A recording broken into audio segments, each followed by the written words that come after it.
Hello everyone, ಇವತ್ತು ನಾನು ಮಾಡೋಕೆ ಹೊರಟಿರೋ ಕಿಚಡಿ ತುಂಬ ಸಿಂಪಲ್, ಫಾಸ್ಟ್ ಮತ್ತು ಹೆಲ್ದಿಯಾಗಿ ಮನೆಯಿಂದ ದೂರ ಇರೋ ಎಂಪ್ಲಾಯೀಸ್ಗೆ ತುಂಬ ಹೆಲ್ಪ್ಫುಲ್ ಆಗಿರುತ್ತೆ. ಬೇಕಾಗಿರೋ ಸಾಮಗ್ರಿಗಳು: ತುಪ್ಪ, ಅರಿಶಿನ, ಉಪ್ಪು, ಕಾಳುಮೆಣಸು, ಶುಂಠಿ ಬೆಳ್ಳುಳ್ಳಿ ಪೇಸ್ಟು ಮನೆಯಲ್ಲೇ ಮಾಡಿರೋದು, ಅನ್ನ, ಬೇಳೆ ಸೇಮ್ ಮೆಷರ್ಮೆಂಟ್ ಇರಬೇಕು, ಹಸಿಮೆಣಸಿನ್ಕಾಯಿ, ಈರುಳ್ಳಿ, ನೀರು. ಫಸ್ಟು ಬೇಳೆನ ನೀರಲ್ಲಿ ಹಾಕಿ ಸ್ವಲ್ಪ ತುಪ್ಪ ಹಾಕಿ ಕುದಿಸಿದ್ದೇನೆ ಅದನ್ನು, ಬಿಕಾಸ್ ಅನ್ನ ಆಲ್ರೆಡಿ ಇದೆ, ವೇಸ್ಟ್ ಆಗಬಾರ್ದು ಅಂತ ಮಾಡಿರೋದು. ಅದಕ್ಕೆ ಉಪ್ಪು, ಅರಿಶಿನ ಹಾಕಿಬಿಟ್ಟು ಕುದಿಯಕ್ಕೆ ಬಿಡಬೇಕು. ಒಗ್ಗರಣೆಗೆ ತುಪ್ಪ, ಎಣ್ಣೆ ಹಾಕಿಬಿಟ್ಟು ಕಾಯಕ್ಕಿಟ್ಟಿದ್ದೀನಿ. ಅದೇ ಗ್ಯಾಪಲ್ಲಿ ಬೇಳೆ ಎಷ್ಟು ಬೆಂದಿದೆ ಅಂತ ಚೆಕ್ ಮಾಡಬೇಕು.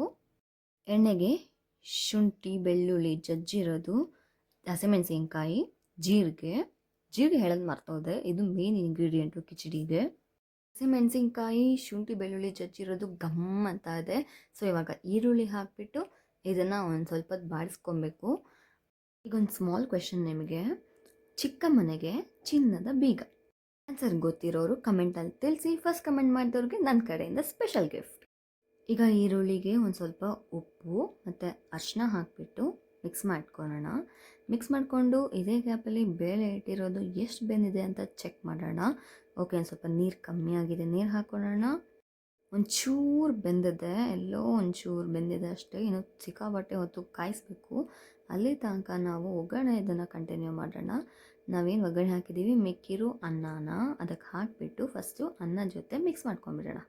ಅನ್ನ ಗಟ್ಟಿ ಇದ್ದರೆ ಕಿಚಡಿ ಚೆನ್ನಾಗಿರಲ್ಲ. ಸೊ ಒಂದು ಸ್ವಲ್ಪ ನೀರು ಹಾಕಿಬಿಟ್ಟು ಅನ್ನ ಒಂದು ಸ್ವಲ್ಪ ಸಾಫ್ಟು ಮುಷಿ ಆಗೋ ತನಕ ಅದನ್ನು ಚೆನ್ನಾಗಿ ಕುದಿಸ್ಬೇಕು ನೀಟಾಗಿ.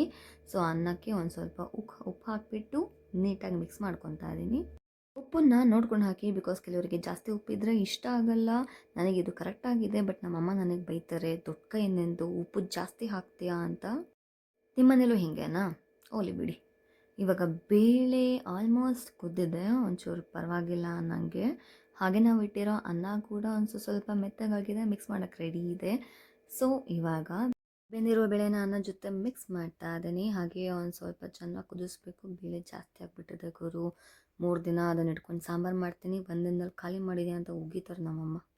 ಇದಕ್ಕೆ ನಾನು ಕುಟ್ಟಿರೋ ಕಾಳುಮೆಣಸು ಮತ್ತು ಮೇಲ್ಗಡೆ ಲೈಟಾಗಿ ತುಪ್ಪ ಹಾಕೊತಾ ಇದ್ದೀನಿ.